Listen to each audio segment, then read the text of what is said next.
2 ते 3 किलोमीटरच्या परिसरामध्ये इमारतींच्या अक्षरशः काचांचा चक्काचूर झालाय। काही प्रत्यक्षदर्शी आपल्यासोबत आहेत, त्यांना विचारूया आपण कधी स्फोट झाला आणि तुम्हाला जेव्हा तुम्ही स्फोट झाला तेव्हा तुम्ही कुठे होता? स्फोट झाला तेव्हा आम्ही ऑनरोड इथंच होतो। स्फोट झाला, काचा वगैरे फुटल्या, रस्त्यावरून चालल्या गाडीच्या पण काचा फुटल्या।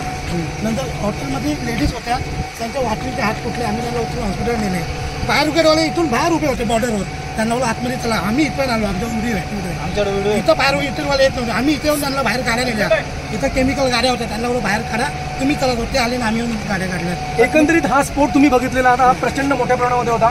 जवळपास 2 ते 3 किलोमीटरच्या अंतरामध्ये ज्या इमारती आहेत त्यांच्या काचांचा चक्काचूर झाला, त्यावेळेस तुम्ही या ठिकाणी तुम्हाला भीती वाटली नाही का? किंवा अशा प्रकारचे स्फोट होते आपल्याला दुखापत होऊ शकते? आम्ही मेलो चालेल, 1, 2, 10 जण मेले चालतील, बाकी दुसरे लोक मरायला 10 जण गेले चालतील, पण बाकी 100 लोक वाचतील म्हणून आम्ही पुढे आलो, म्हणून आम्ही सर्व केलं। पण फायर ब्रिगेडवाले आले नाही, ते बाहेरनं घाबरले, पण आम्ही आज जात नाही, आम्ही गेलोच होता। केमिकल कंपनी इतक्या वर्षाची या ठिकाणी होती आहे, त्या बोलवलेल्या ब्रॉयलरचा स्फोट झालेला आहे, इतका भीषण स्फोट होता त्यावेळेस आतमध्ये किती लोक असण्याची शक्यता होती? तिथं 30 ते 40 लोक कामाला असतील, आणि प्रत्येक वर्षीच आहे, एक वर्ष नाही, दरवर्षी स्फोट होतो आणि 10-15 लोक मरतात।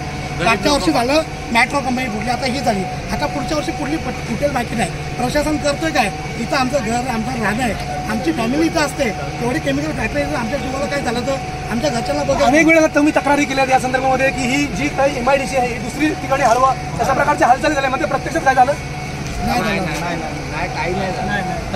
दरवर्षी अशा प्रकारचे स्फोट, अशा प्रकारच्या दुर्घटना घडतात, दरवर्षी होत असतात, हे काही होणार नाही, असंच चालू राहणार आहे। सोनारपाडे गावात इथे स्फोट झाला, आमच्या सोनारपाडे गावात POP पत्रे वगैरे स्लॅब वगैरे पडले, आम्ही तिथून पळून आलो, आमच्या अक्षय भाऊनी, आम्ही अक्षय भाऊला बघितलं रोडवर, हे पहिले पळून आले, आम्ही पण नाही आलो घाबरून।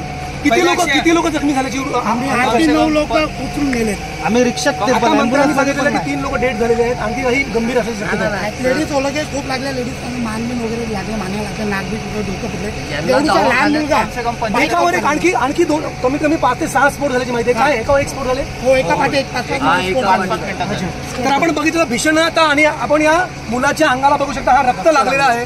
त्यांनी स्वतः या ठिकाणी डेअरिंग केलेली आहे, आणि ज्या पद्धतीने त्यांनी लोकांना वाचवण्याचा प्रयत्न केलेला आहे त्याला कौतुकास म्हणावं लागेल। मात्र अनेक वर्ष अशा प्रकारच्या ज्या काही घटना घडतात त्याला त्यांना जळप बसण्यासाठी किंवा ते घडू नये, अशा प्रकारच्या काही घटना घडू नयेत आणि जीवितहानी होऊ नये म्हणून नागरिकांनी, इथल्या स्थानिक नागरिकांनी प्रशासनाकडे अनेक वेळा तक्रारी केल्या आहेत। मात्र MIDC इथून हलवण्याचं नाव घेत नाहीये, कागदावरही अजूनही प्रयत्न आणखी केले जातात, मात्र प्रयत्नांना यश येताना दिसत नाही।